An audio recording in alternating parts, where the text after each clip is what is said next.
This is Optimal Health Daily, episode 684. What's the best exercise to lose weight?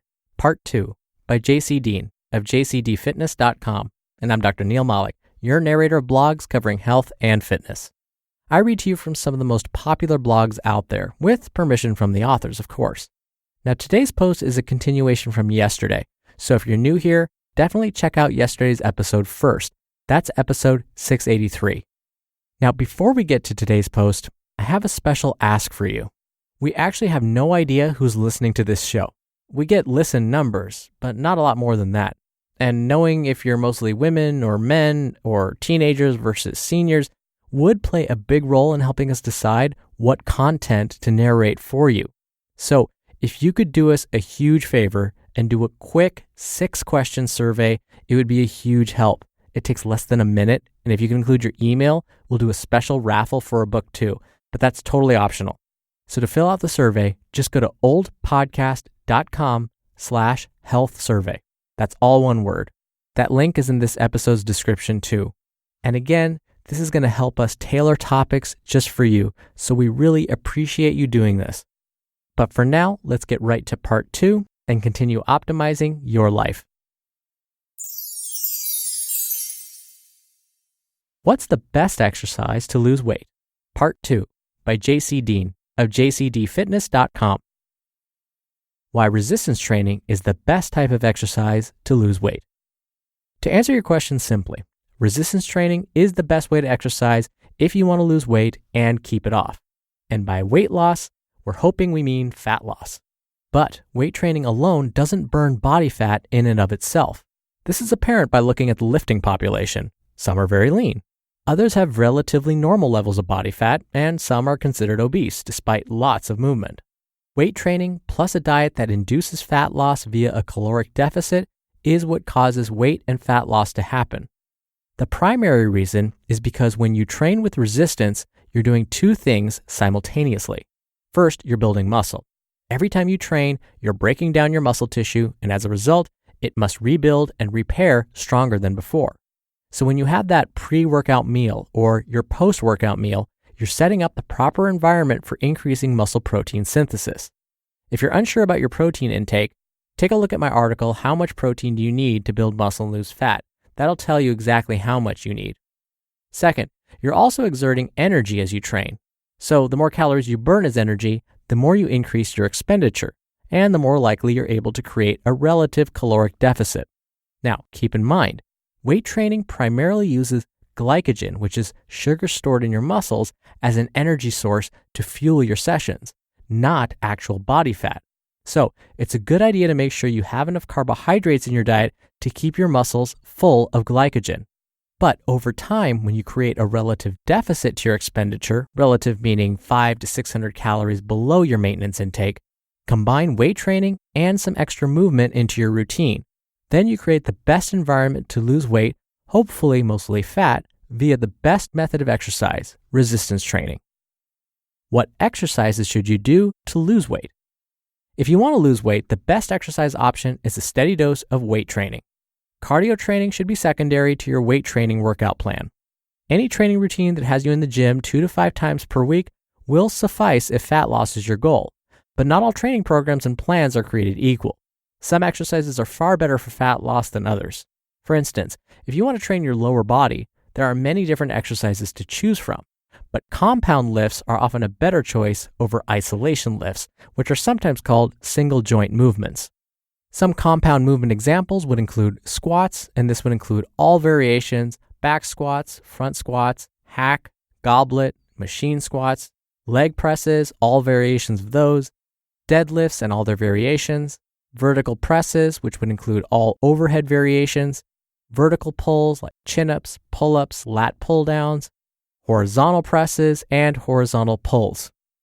Isolation or single joint movement examples would include leg extensions, leg curls, arm curls, tricep extensions, and shoulder raises, just to name a few.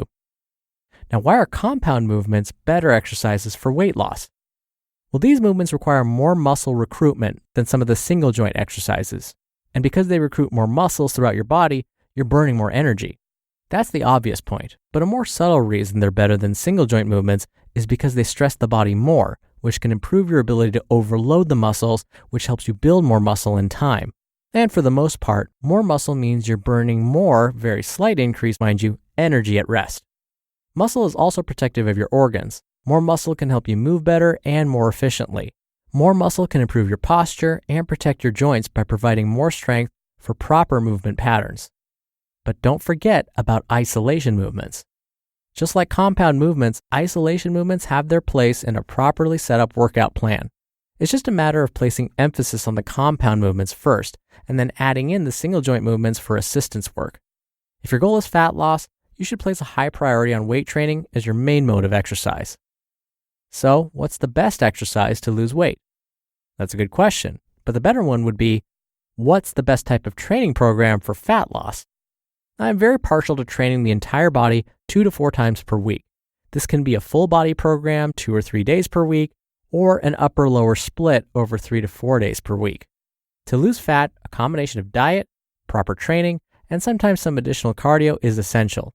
You can lose fat and build muscle on weight training alone without cardio training, but the benefits of regular weight training far outweigh the results you'll get from a cardio-only program.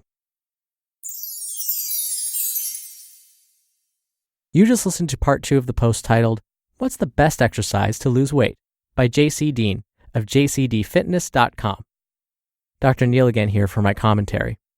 All right, so JC definitely mentioned diet.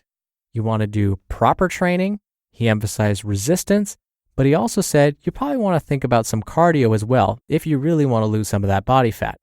Now, like I mentioned yesterday, there are some other factors that we would need to pay attention to. Your age, your gender, for example, will influence how and when you burn body fat. As we get older, we'll find that we tend to lose muscle more rapidly and we tend to hang on to body fat more. So that's why age is a factor. When we look at gender, males typically can lose body fat more quickly than compared to their female counterparts. And part of this might have to do with just the more muscle mass, but there also seems to be a genetic link as well. But JC's right in that compound movements, those movements that require more muscle recruitment, are important for not only building mass and strength, but assisting with fat loss. Now, it's not a guarantee that you're going to lose fat doing these exercises just once or twice. You're going to want to stay consistent with it. But those compound movements, as he mentioned, squats, deadlifts, presses, those are great.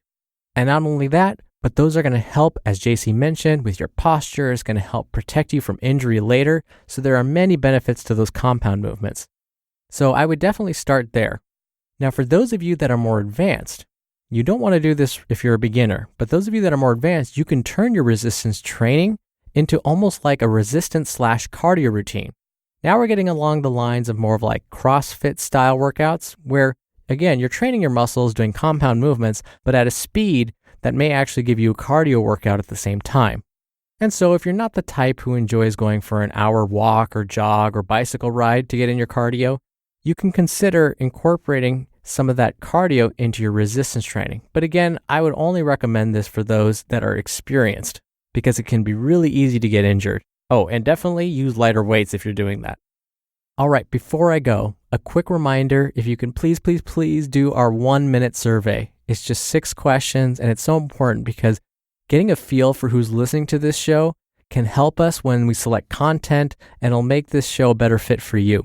And just to entice you a little bit more, we'll do a bonus book raffle if you enter your email address when you take the survey. You don't have to, but if you'd like to fill it out and you want to be entered in the raffle, go to oldpodcast.com/health survey. That's all one word.